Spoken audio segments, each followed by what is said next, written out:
तो उससे आम जनमानस को बड़ी सुविधा मिलेगी। माननीय अध्यक्ष जी, आपका बहुत बहुत धन्यवाद।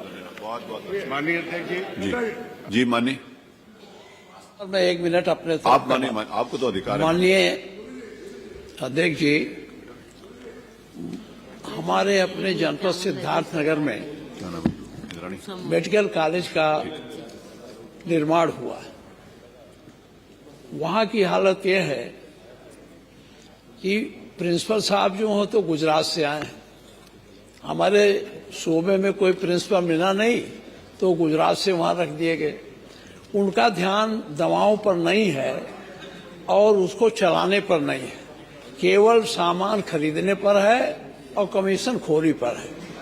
सबसे बड़ी बात यह है कि उस अस्पताल में डॉक्टर बैठते ही नहीं है। मैं मंत्री जी अपना अनुभव बताता हूं। एक दिन मैं जिला अस्पताल में गया, मेरे सर में दर्द था।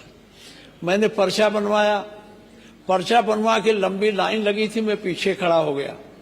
दर्द बढ़ रहा था तो मैं बाएं से घूम के आगे गया तो देखा वार्ड बॉय बैठा है, कंपाउंडर भी नहीं, वो मरीजों को लिख रहा था।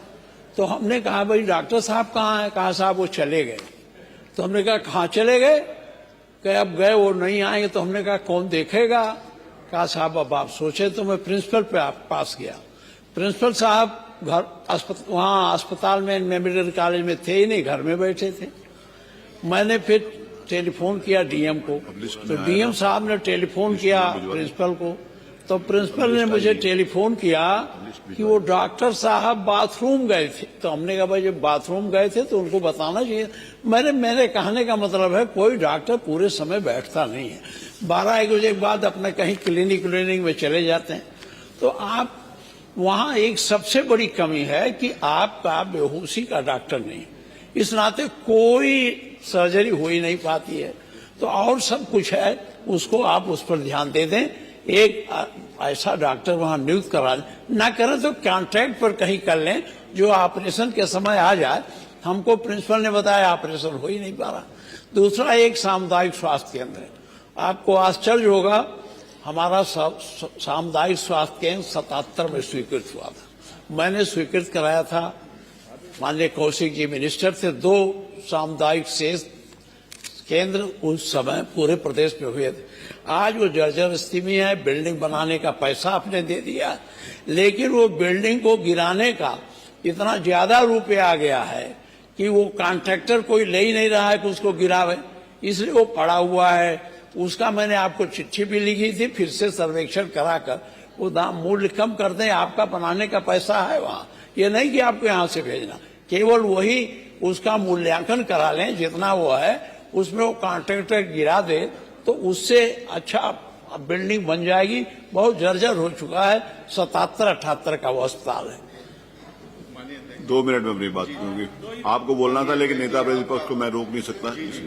माननीय अध्यक्ष जी, आपका बहुत बहुत शुक्रिया कि आपने इतने अहम मुद्दे पर नियम 56 में मुझे बोलने का मौका दिया।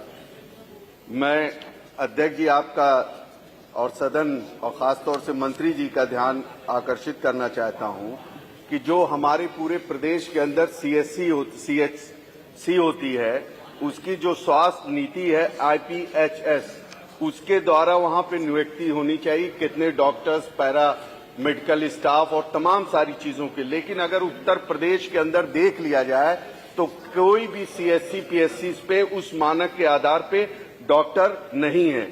दूसरी चीज, जहां से मैं विधानसभा गोपालपुर से आता हूं, मेरी गोपालपुर में CSC महाराजगंज, जहां पर 2 सिर्फ डॉक्टर हैं, डॉक्टर्स की कमी है।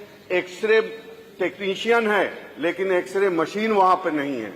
इलाज के लिए दवाएं बाहर से लेनी पड़ती। दूसरा जो बिलरियागंज में है, वहां डॉक्टर, सर्जन डॉक्टर तो अपॉइंट है, लेकिन वहां OT नहीं है जिससे सर्जरी हो सके।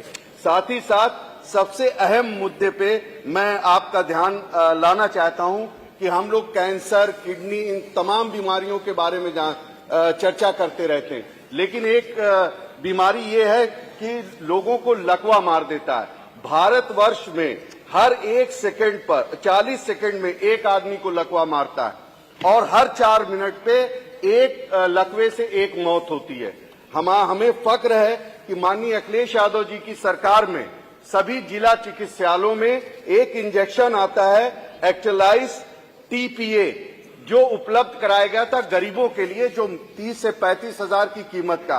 अगर वो 4.5 घंटे के अंदर वो इंजेक्शन उस पीड़ित को लगा दिया जाए तो 70% उसकी उम्मीद होती है वो अच्छा हो जाता है। लेकिन अफसोस है कि डबल इंजन की सरकार जब से बनी वो इंजेक्शन सभी जिला सरकारी अस्पतालों में बंद कर दिया गया। मैं चाहूंगा कि माननीय मंत्री जी फिर से उस व्यवस्था को चालू कर दें कि गरीबों का अच्छा इलाज हो जाए। साथ ही साथ हमारे जिला अस्पताल में पिछले 6 महीने से सीटी स्कैन मशीन खराब है। गरीबों को इधर उधर भटकना पड़ रहा है, कर्जा लेकर सीटी स्कैन कराना पड़ रहा है अपने मरीजों का, तो कृपया करके उसको भी चालू करा दें। साथ ही साथ आपने वक्त दिया, मैं एक शेर के साथ अपनी बात को खत्म करूंगा। सरकार राजनीति में खोई हुई है, सरकार राजनीति में खोई हुई है, हुकूमत ना जाने कहां सोई हुई है। नए हुक्मरान आके ये बोलते हैं बुरी हुकूमत जो थी वो बीत गई है। बहुत बहुत शुक्रिया। धन्यवाद माननीय मंत्री जी।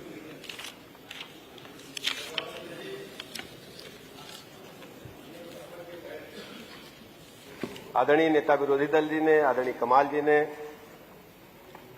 आदरणीय नफीस जी ने स्वास्थ्य सेवाओं के बारे में चर्चा की है। आदरणीय अध्यक्ष जी, 2017 के बाद